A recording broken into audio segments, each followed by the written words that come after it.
توجہ۔ السلام علیکم ورحمۃ اللہ وبرکاتہ۔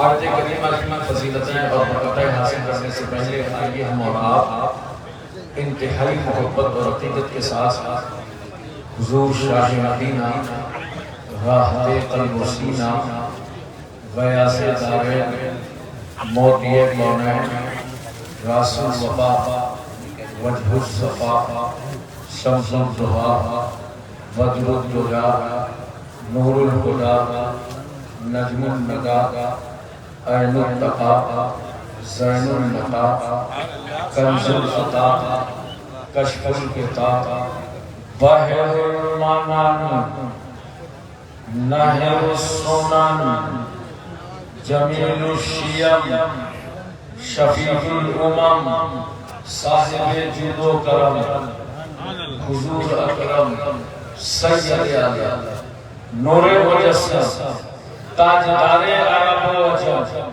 فخر بنی آدم نبی محترم رسول معظم نیر عالم اصل کائنات خلاصہ موجودات حضور احمد مصطفیٰ محمد مصطفیٰ صلی اللہ علیہ وسلم کی بارگاہ عالیہ میں درود پاک کی عالیہ نے چھاؤ چھڑائیں بآواز بلند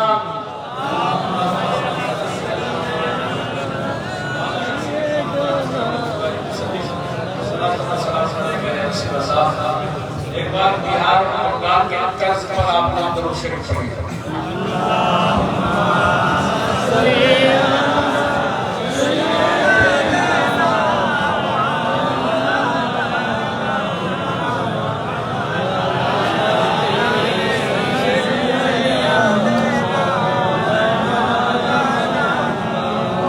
صلی اللہ علیہ وسلم صلاۃ و سلام علیکہ یا رسول اللہ۔ یہ ربیع الاوّل کا چوتھا پروگرام چل رہا تھا جو اپنے آخری مرحلے میں آپ نے علماء کرام شورا اسلام کو سنا، خطیب اہل سنت حضرت مولانا محفل اشرف صاحب کو بھی سماعت فرمایا۔ تھوڑی دیر کے لیے ہم آپ کی بستی میں محبت میں حاضر ہیں اور آج تو تقریر سننے کا بھی دن ہے اور آل رسول کی زیارت کرنے کی بھی رات ہے۔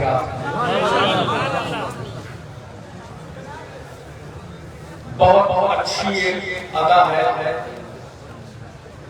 شیخ المشائخ امام العلماء حضرت علامہ مولانا الحاج شاہ الشیخ سید محمد شمس اللہ جان المعروف بابو حضور صاحب سجادہ آستانہ عالیہ سمسردیہ تربتہ شریف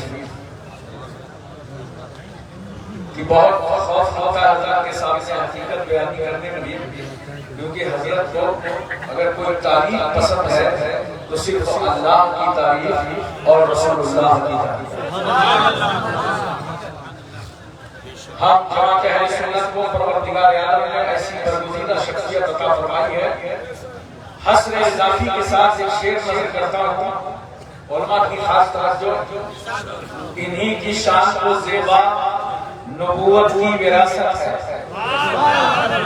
انہی کی شان کو زیبا نبوت کی وراثت ہے، انہی کا کام ہے دینی مراسم کی نگہبانی، انہی کا کام ہے دینی مراسم کی نگہبانی۔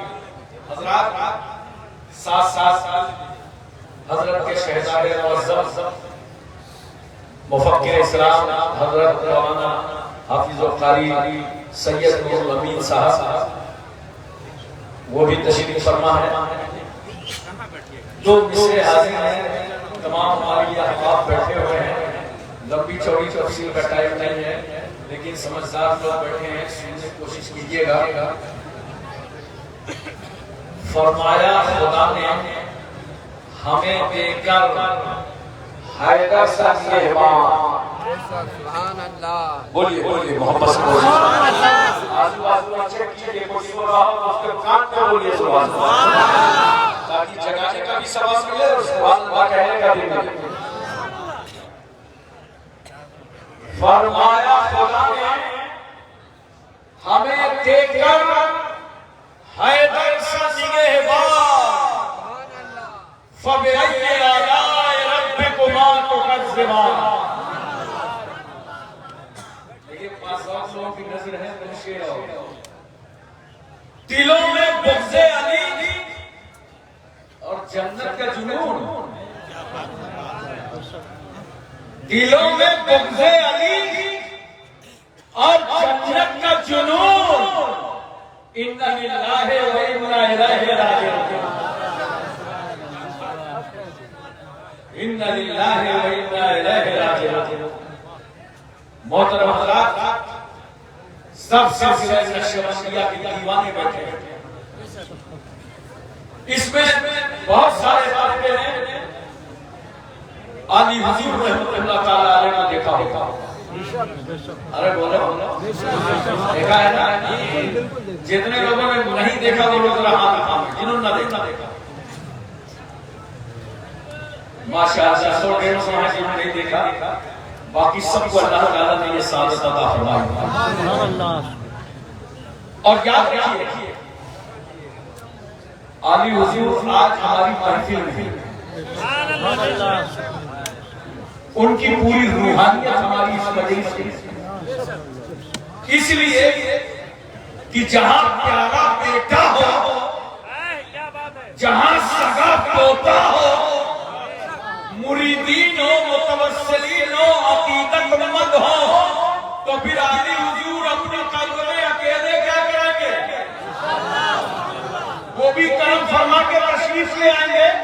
اس لیے کہ علی حضور کے ماننے والوں کا جہاں در ہے، اللہ کے ولی کی وہاں نظر ہے.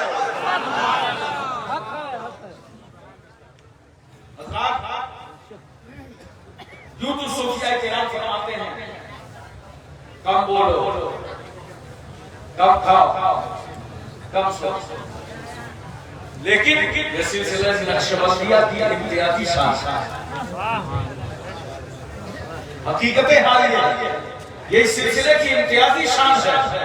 ہر سلسلے کی اپنی امتیازی شان ہوتی ہے، لیکن اس سلسلے کی امتیازی شان ہے جسے ہم بدرجہ اتم باپو حضور میں دیکھتے ہیں، مریدوں میں بھی دیکھتے ہیں. مراقبہ کی طرف زیادہ رجحان ہوتا ہے اور اپنی ذمہ داریوں کی طرف زیادہ رجحان ہوتا. کیوں نہ رجحان ہو؟ جب حضرت شیخ خواجہ باللہ رحمت اللہ تعالیٰ علیہ کے پیر و مرشد افغانستان سے اپنے شہید مرید سے کہا ہندوستان کا. ارے بولو محبت سے سبحان اللہ، پیار سے بولو سبحان اللہ. اور جب جانے لگے تو کہا بیٹا سنو، جب تم ہندوستان جاؤ گے تم سے وہاں ایک نور نظر کی ملاقات ہوگی. بولو محبت سے بولو سبحان اللہ. ایک نور نظر کی ملاقات ہوگی اور وہ شخص تمہارے دامن سے وابستہ ہو جائے گا. بولو سبحان اللہ. تمہارے دامن سے وابستہ ہو جائے گا اور ایسا عظیم ہوگا کہ وہ عالم کو منور کر دے گا. اور یہ کون تھے جو حضرت خواجہ باقی باللہ رحمت اللہ علیہ کے دامن سے وابستہ ہوئے، جنہوں نے ایک عالم کو منور کیا؟ وہ حضور محبوب سبحانی، امام ربانی، مجدد ثانی، شیخ احمد سرہندی فاروقی، جن کی ذات اور شخصیت وہ ہے کہ وہ خود بیان فرماتے ہیں کہ مجھے سلسلہ نقشبندیہ کی خلافت عطا ہوئی اور میں کئی واسطوں سے محمد الرسول اللہ کی نسبت رکھتا ہوں. کوئی توجہ ہے؟ ذہن مکمل حاضر ہے؟ سمجھ کے آئیے کتنا یہ عظیم سلسلہ ہے، سلسلہ نقشبندیہ، جس میں آپ داخل ہوئے ہیں اور اپنے پیر کا دامن تھاما ہے اور اپنے پیر کو اپنے عقیدت کا مرکز بنایا ہے۔ حضرت شیخ امام ربانی مجدد الفسانی فرماتے ہیں کہ مجھے سرکار کی نسبت 21 واسطوں سے سلسلہ نقشبندیہ سے حاصل ہے اور 25 واسطوں سے سلسلہ قادریہ سے حاصل ہے اور 27 واسطوں سے سلسلہ چشتیہ سے حاصل ہے۔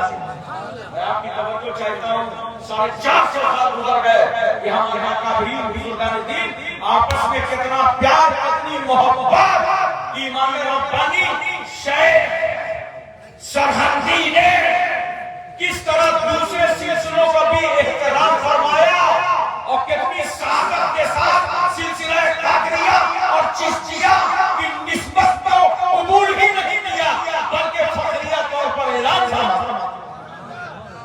آج ہم بھی یہاں سبق لینے آئے ہیں کہ انہی بزرگوں کے نقش قدم پر ہمیں اپنی زندگی گزارنا ہے۔ بولو حضرات، میں مختصر کر کے آپ کو بتاؤں، ذرا میری بات آج سمجھنے کی کوشش کیجیے گا۔ بڑا اچھا یہ موقع ہوتا ہے کہ میں آپ سے چند باتیں کر سکوں۔ سمجھدار علماء یہاں موجود ہیں، دانشور حضرات یہاں موجود ہیں۔ یہ ہندوستان جہاں ہم اور آپ اپنی زندگی گزار رہے ہیں، یہاں اکبر نے اپنی بادشاہ کی ہے اور اکبر کے بارے میں بہت سارے لوگ کنفیوز رہتے ہیں، تو میں بتا دوں اکبر نے اپنی زندگی کے 3 دور گزارے ہیں۔ جو اکبر بادشاہ کا پہلا دور تھا تو اس دور میں یہ سنی تھا، مسجد میں جھاڑو لگاتا تھا، مسجد میں اذان دیتا تھا، علماء کرام کی جوتیاں سیدھی کرتا تھا، مگر پھر ہوا کیا؟ یہ وہی ہوا جس سے آج ہر عالم دین کو بچنا چاہیے۔ اکبر کے ساتھ کچھ علماء سو لگتے ہیں اور علماء سو نے اکبر کو بڑھاوا دینا چالو کر دیا اور علماء حقہ کے خلاف بکواسیں چالو کر دیا۔ آخر کار نتیجہ یہ ہوا کہ اکبر علماء حق سے گمراہ ہو گیا اور اس نے علماء سو پر صف سالین علماء کا قیاس کر دیا۔ نعوذ باللہ من ذالک، وہ بھی ویسے رہے، سنیت ختم ہو گئی اکبر کی، صلح کلیت میں بدل گئی۔ اب وہ ہر مذہب کو صحیح سمجھنے لگا، ہر مذہب کا طریقہ اور قانون اپنانے لگا، غیر مسلم بیویوں کا ہاتھ بھی اس کا تھا۔ بہرحال یہ دوسرا دور تھا جہاں اکبر میں صلح کلیت آئی۔ پھر اس کے بعد اکبر کا تیسرا دور آیا جہاں باضابطہ اس نے دین اکبری کا اعلان کیا، اسلام کے مقابلے میں دین الہی چلا دیا، نعوذ باللہ من ذالک، الگ سے ایک مذہب بنایا اور تیار کر دیا۔ اسلام کا چراغ بھارت میں بجھنے لگا، اسلام کا چراغ ہندوستان میں ٹمٹمانے لگا، ریاستیں رو پڑی، یو پی گھبرا گیا، بہار طلب ہوا، پورا بھارت بے چینیوں کا شکار، ملک کا گوشہ گوشہ بے قرار۔ اب کیا ہوگا؟ اسلام کا چراغ بجھایا جا رہا ہے، اسلام کی رسمیں سجھائی جا رہی ہیں، اسلام کا طور طریقہ ختم کیا جا رہا ہے، قرآن حدیث کی عظمتوں پر انگلیاں اٹھائی جا رہی ہیں، شریعت پر حملے ہو رہے ہیں، حدیث مصطفیٰ پر حملے ہو رہے ہیں۔ یاد کرو اکبر نے جھونک دیا تھا پورے بھارت کو دین الہی کے خندق میں، مگر اکبر مرا۔ یہ ایسے موقع پر کھڑے ہو گئے امام ربانی مجدد الفسانی، نعرہ تکبیر، نعرہ رسالت، مسلک اعلیٰ حضرت، مسلک امام ربانی۔ کھڑے ہو گئے مجدد الفسانی اور اکبر کے دین الہی کی اکبری دین کی دھجیاں اڑانے لگے، چپے چپے میں قرآن حدیث شریعت طریقہ کا پیغام دینے لگے۔ اور مجاہد اللہ کا نیک بندہ جس نے اس بھارت میں اعلان کر دیا کہ اکبر تو چلا گیا، اس کا بنایا ماحول باقی تھا، جہانگیر بادشاہ سنبھال رہا تھا، مگر مجدد صاحب نے اعلان کر دیا، سنو جہانگیر، مجھے اس بھارت میں جینے میں وہ مزہ نہیں آتا جو اسلام پر مر جائے۔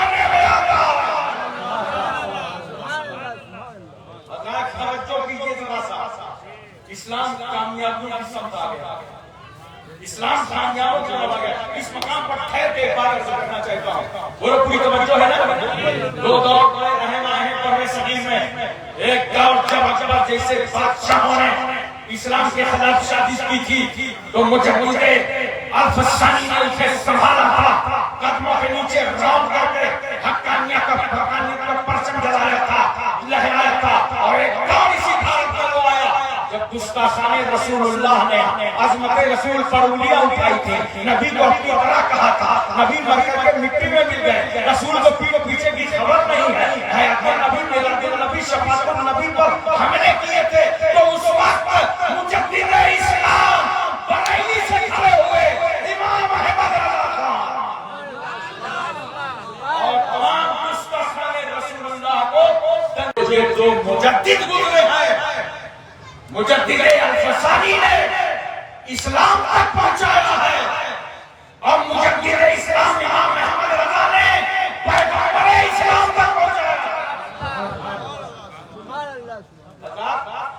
جہانگیر کے دربار میں طلب کر لیا گیا مجدد صاحب سے، ذرا توجہ کیجیے گا، آپ تشریف لائے بے نیاز ہو کر، وہاں کچھ رافضی تھے جو انتہائی چمچگیر تھے جہانگیر کے، واپس جانے کے بعد امام ربانی کے خلاف باتیں پڑھنے لگی، کہا وہ آئے تھے، انہوں نے صدر تعظیمی نہیں کیا، چگلی چلنے لگی، غیبت چلنے لگی۔ جہانگیر نے کہا کیا ہونا چاہیے، کیا تمہاری حکومت کو خطرہ ہے؟ ان کے عقیدت مند ہیں، جہاں جہاں یہ جاتے ہیں اکبر کا مزاج بدل رہا ہے، اسلام کا پرچم لہرا رہا ہے۔ تب میں نے سزا ملنی چاہیے، گوالیار کے جیل میں ڈال دیا گیا۔ میں توجہ چاہتا ہوں آپ کی، بولو ذہن حاضر ہے، میری باتیں سمجھ میں آ رہی ہے؟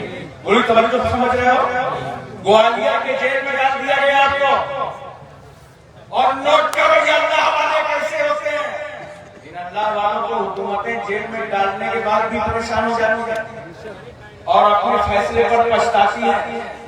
ڈالا تھا قیدی بنا کر کے، اور جب جیل سے نکلے مجدد الفسانی تو حافظ قرآن بن کر کے،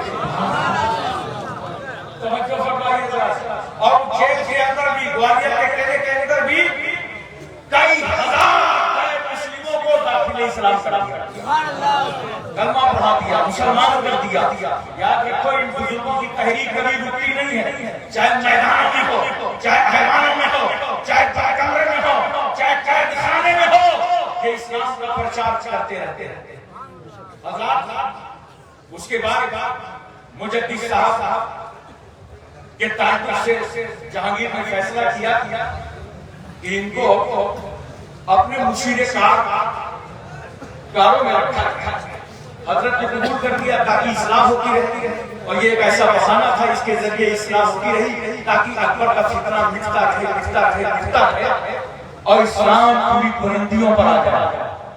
حضرت خود فرماتے ہیں کہ میں اجمیر شریف پہنچا، بولو سبحان اللہ۔ مجدد صاحب جب اجمیر شریف پہنچے تو فرماتے ہیں کہ میں نے وہاں سے جا کر اپنے بیٹے خواجہ سعید فاروقی کو خط لکھا، توجہ کیجیے گا اللہ والا، ان کو خط لکھا کہ بیٹا جیسے زندگی گزرے گزارتے رہنا، جیسے زندگی گزرے گزارتے رہنا، مگر ہر حال میں دین مصطفیٰ کا کام کرتے رہنا۔ نعرہ تکبیر، نعرہ رسالت، جشن ربیع الاعراس۔ حضرت فرماتے ہیں امام ربانی کہ جب میں حاضری کے لیے پہنچا مزار شریف پہ تو اتفاق ایسا، اسی دن غریب نواز کے مزار کو غسل دیا گیا۔ ارے بولو یار سبحان اللہ، اس کا مطلب یہ ہے کہ غسل کا رسم و رواج بڑا پرانا ہے، بولو۔ حضرت سید سالار مسعود غازی ہیں، 2 سال پہلے میں ان کے عرس کی تقریب میں حاضر ہوا تو 1011واں سالانہ عرس چل رہا تھا۔ کچھ لوگ سمجھتے ہیں کہ ابھی بریلی والوں نے عرس نکال لیا، یہ تو ایک زمانہ ہو گیا عرس چل رہا ہے، بولو۔ خواجہ غریب نواز کی مزار پر فرماتے ہیں غسل دیا گیا تھا اور خادموں نے چادر بدلا تھا، تو ان خادموں نے وہ چادر مجھے عطا فرمایا۔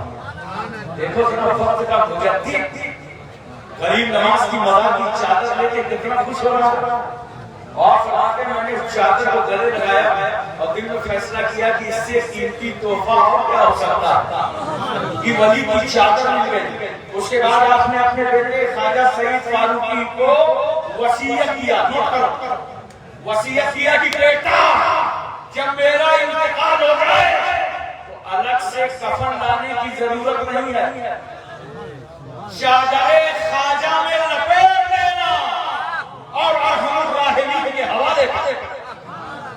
یہ ہے اللہ والے، اسی لیے لوگ مزاروں پہ جاتے ہیں حاضری دینے کہ آپ کیوں آئے؟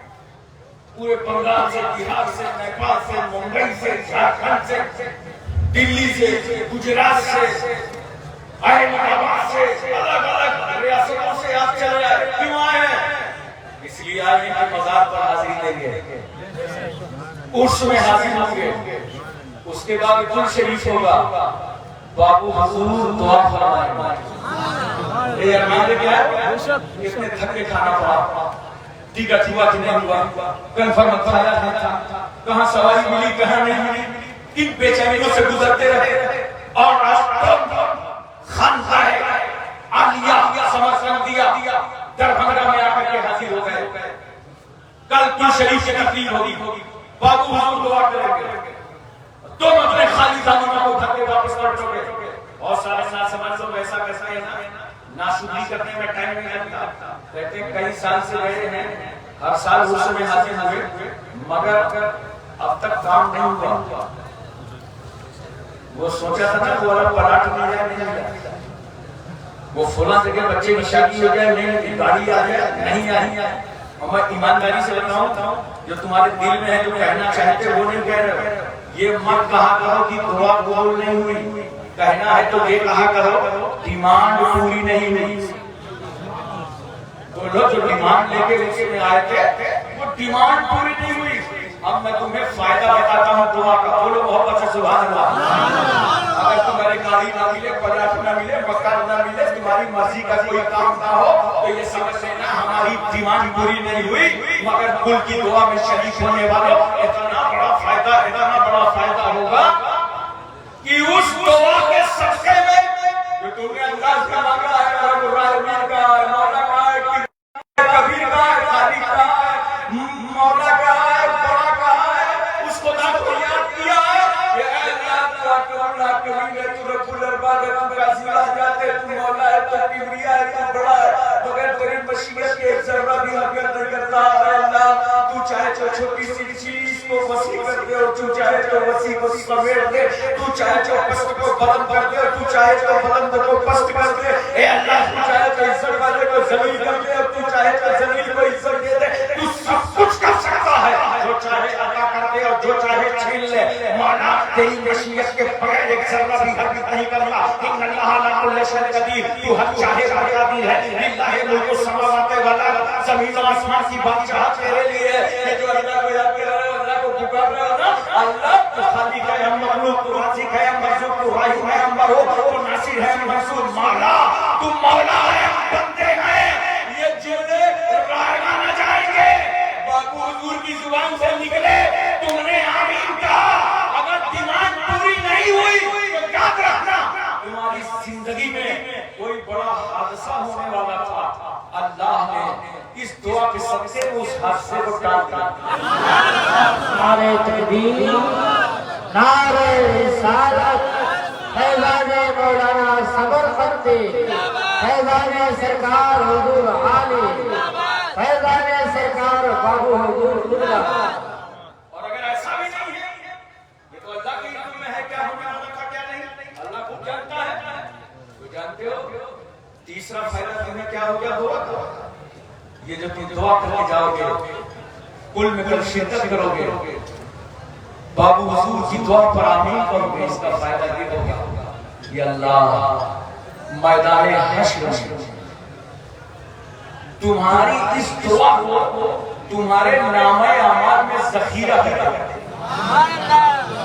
تو اس وقت جانتے ہو بندہ کیا کہے گا، مومن کیا کہے گا، کاش ہماری اور دعائیں نہ قبول ہوئی ہوتی اور آج سب کا صلہ میدان حشر میں مل گیا۔ اس لیے بہت اچھے ارادے کے ساتھ محبت کے ساتھ دعا میں شرکت کرو. ماں حسن سن کی دو بولو وہ تقریر. اچھا مزاروں پہ آتے ہو اور آنے کے بعد کچھ سیکھ کے جائے کہ وہ جلسہ بہت سارے لوگ مزار پہ داخل ہوتے ہیں. کیونکہ میں آپ سے یہی کہوں گا کہ مزار پہ آتے عیسال ثواب وہیں سے کر لیتے, دعا وہیں سے کر لیتے, فاتحہ وہیں سے پڑھ لیتے. لیکن ولی کی مزار پہ کیوں آئے؟ علی حضور علیہ رحمت کے آستانے کیوں آئے؟ مولانا سمرقندی رحمۃ اللہ علیہ کی چوکھٹ پر کیوں آئے؟ یہ فاتحہ تو اپنے گھر سے پڑھ سکتے تھے, مگر مزار پہ اس لیے آئے ہو بڑے چالاک ہو, سب سمجھتے ہو جہاں پر اللہ تغنی ہوتا وہاں سے اللہ کی رحمت قریب ہوتی. چلو اس جگہ چل کر خدا کو پکارو جہاں سے خدا کی رحمت قریب. ہاں تو طریقہ اسی کو جب مزار پہ جایا کرو تو پیتیانے سے جایا. بولو کہاں سے؟ پیتیانے سے جایا. صاحب مزار کو سلام کرو. اور بہت سارے لوگ جانتے ہیں میں سلام نہ ہوا گئے اور جانے کے بعد مزار کو دبانے لگے. لگتا ہے بڑا وفادار مرید آیا ہے اور حضرت بہت تھکے ہیں, آج ساری تھکاوٹ اتار. یہ جاہلانہ رسمیں ہیں. آئے ہو تو ان جلسوں سے خانقاہوں سے وہ سیکھ کے جاؤ. جا کے مزار کو نہ دبایا کرو بلکہ سنو نقشبندیوں, سہروردیوں, قادریوں, چشتیوں, جب اپنے گھر سے چلا کرو تو آ کے مزار کو مت دباؤ بلکہ سن اپنی ماں کے پیر دبا کے چلا کرو, اپنے باپ کے سر پر تیل ڈال کر کے چلا کرو. ماں باپ کو راضی کرو اور مزار پر آؤ اور دعا کے لیے ہاتھ اٹھا دو. یاد رکھنا تیرے دعا کے لیے ہاتھ اٹھائیں گے ابھی سمجھنے نہ پائیں گے, اللہ ان ہاتھوں میں تجھے دعا کا صدقہ دے دے گا. کیوں خدا کی رحمت رہے گی. ایسا بندہ ہے جس کی ماں بھی راضی ہے, جن کا باپ بھی راضی ہے.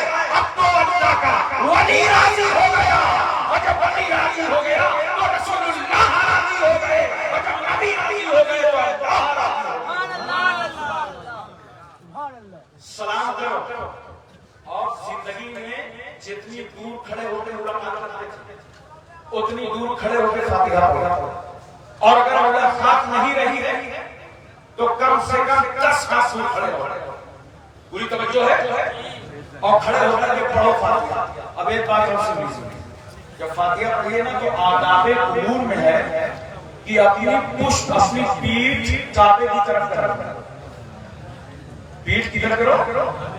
توجہ کیجئے, پیٹھ کعبے کی طرف. کسی مزار پہ جاؤ, گھر والوں کی قبروں پہ جاؤ, ماں باپ کی قبروں پہ جاؤ, پیٹھ کعبے کی طرف, منہ کعبے کی طرف نہیں, پیٹھ زور سے بولو, سمجھ رہے ہو؟ پیٹھ کعبے کی طرف. اب بات سمجھ میں آ گئی.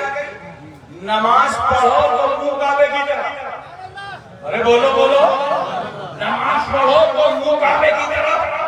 قبر پہ جا کے فاتحہ پڑھو تو پیٹھ کعبے کی طرف. سنیو تمہارا طریقہ فاتحہ بتا رہا ہے کہ یہ مزار پر عبادت کرنے نہیں آیا, اس کی پیٹھ تو کعبے کی طرف ہے. عبادت میں تو منہ کعبے کی طرف ہوتا ہے.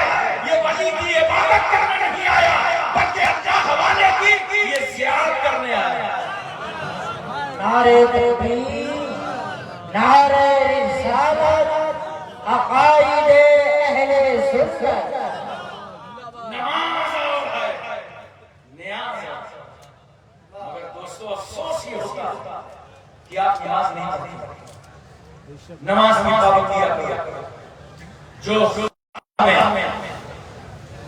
اس سمرقندیہ خانقاہ میں نماز کا اہتمام ہے, ہم دعا کریں گے اللہ پورے ملک میں ایسے ہی اہتمام عطا فرمائے. ہر جگہ جا کے نماز پڑھائیں. نمازوں سے غفلت مت کرو, نمازوں سے دوسری مت اختیار کرو, نماز کی پابندی کرو. میں اپنے آخری مرحلے میں آ گیا کیونکہ ظاہر سی بات ہے کہ اس کی تقریب ہے. انشاءاللہ پھر تو ملاقات ہم سے آپ سے ہوتی رہے گی. ایک بات اور محبت سے سن لیجیے. آپ سوچ رہے ہیں خلافت کی 94 سے میں سمجھا رہا ہوں, حدیث شریف کا مفہوم ہے. دیکھو ذرا توجہ کرو. بنی اسرائیل میں ایک شخص ایسا ہے، وہ بنی اسرائیل جن کے لیے قرآن کہتا ہے بنی اسرائیل کے واقعات یا ان سے عبرتیں حاصل. ایک شخص اس میں ایسا تھا جس نے 99 لوگوں کا قتل کیا. کتنے لوگوں کا مرڈر کیا تھا؟ 99 لوگوں کا مرڈر کیا تھا. لیکن اس کے دل میں توبہ کا خیال ہے. توبہ بہت بڑی چیز ہے. کر لو توبہ، آج آئے ہو آستانے پہ تو اپنے پیر مرشد کے ہاتھ میں اپنے گناہوں کی توبہ کر کے جاؤ. اللہ ان نبیوں کے صدقے میں معاف فرما کے لاتے. توبہ کے بعد چاہتا ہے ایک صاحب سے ملاقات ہو گئی، اس سے پوچھا بھائی ایسا ہے 99 آدمی نے قتل کیا ہے تو مجھے توبہ کرنا ہے، کوئی راستہ ہے؟ اس نے کہا ارے جاؤ یار، 99 قتل کرنے کے بعد توبہ کی بات کر رہا ہے؟ میرا خیال ہے انڈیا کا ہوتا وہ کہتا 900 چوہے کھانے کے بعد بلی چلی ہے. اب کہاں ایسا چلے گا؟ تو اس نے سوچا جب 99 میں توبہ قبول نہیں ہوگی تو پھر ریکارڈ پیچھے کیوں رہتا ہے؟ سنچری پوری کر اس کا قتل کر 100 پورے کر. لیکن کچھ دن کے بعد پھر اس کو دل میں خیال آیا کہ اگر اللہ توفیق دے دیتا تو میں توبہ کر لیتا. ایک صاحب سے پھر ملاقات ہوئی، ان سے پوچھا بھائی توبہ کے لیے کوئی گنجائش ہے؟ کہا کیا ہوا؟ کہا 99 کو قتل کیا تھا. ایک صاحب نے کہا توبہ قبول نہیں ہوگی تو ان کا بھی کر دیا، 100 پورے ہو گئے. اب آپ بتائیے کوئی راستہ ہے؟ یہ بڑا چالان تھا. اس نے سوچا کہیں ایک 100 پورا بیوہار نہ کرتے. نے کہا بھائی مسئلہ بڑا گہرا ہے، میں نہیں بتا سکتا، میں چھوٹا موٹا آدمی. ایسا کرو سامنے ایک بستی ہے، چلے جاؤ. اس بستی میں کچھ اللہ حوالے رہتے ہیں. ارے بولو سبحان اللہ. کچھ اللہ کے بندے رہتے ہیں، صالحین رہتے ہیں. اس بستی میں چلے. یہاں پر ایک بار میں اور کروں گا، بہت لوگ دعا کرتے ہیں اللہ کے ہاں توبہ قبول ہو جائے، مگر اللہ کے ہاں توبہ نہیں قبول ہوتی. یہ جلدی سے کسی کی توبہ نہیں قبول کرتے ہیں، اسی سے فتنے بڑھتے ہیں، حالات خراب ہوتے ہیں. توجہ کیجیے، اس نے توبہ کا قبول نہیں ہوگی تو اس کا بھی قتل کر دیا. اب یہ چالان تھا، اس نے کہا ولیوں کے پاس جاؤ، مسئلہ بڑا. اب ولیوں کی طرف جب یہ چلا تو راستے میں اس کا انتقال ہو گیا. روح نکل گئی، عذاب کے فرشتے آ گئے. حدیث شریف کا مفہوم ہے، کوئی بازاروں لاتے ہیں. عذاب کے فرشتے آ گئے. اسے ہم لے جائیں گے 100 آدمیوں کا قاتل ہے. وہیں عامر کے سامنے رحمت کے فرشتے کھڑے ہو گئے. کہا اسے ہم لے جائیں گے، یہ اللہ کے ولیوں سے ملنے جا رہا تھا، یہ ولیوں سے ملاقات کرنے جا رہا تھا. ہم لے جائیں گے. لیکن خدا نے حکم فرمایا فرشتوں زمین ناپ لو، اگر مرنے والے سے اس کا گھر قریب ہے تو اسے عذاب کے فرشتے لے جائیں. اگر یہ مرنے والا میرے ولیوں سے قریب ہے تو اسے رحمت کے فرشتے لے جائیں. زمین ناپی گئی، اللہ نے سمجھ جانے کا حکم دیا. جب ناپی گئی تو ایک بارش کی یہ شخص اللہ کے ولیوں سے قریب. مجھے محبت سے بتاؤ کہاں آئے ہو؟ اللہ کے ولیوں کی زیارت کے لیے آئے ہو. بولو. لیکن دوستو چلتے چلا کر میں آپ سے یہی عرض کروں گا اور یہی گزارش کروں گا، آئے ہو تو خانقاہ کا جو پیغام ہے اس پیغام پر عمل کرو. خاص طور سے نماز پڑھو اور نماز کی ذمہ داری کا اپناؤ تاکہ دور سے پتہ چل جائے کہ عالی حضور کا وفادار آ رہا ہے، عالی حضور کا چاہنے والا آ رہا ہے، سلسلہ سمرقندیہ سے وابستہ انسان چاہتا ہے.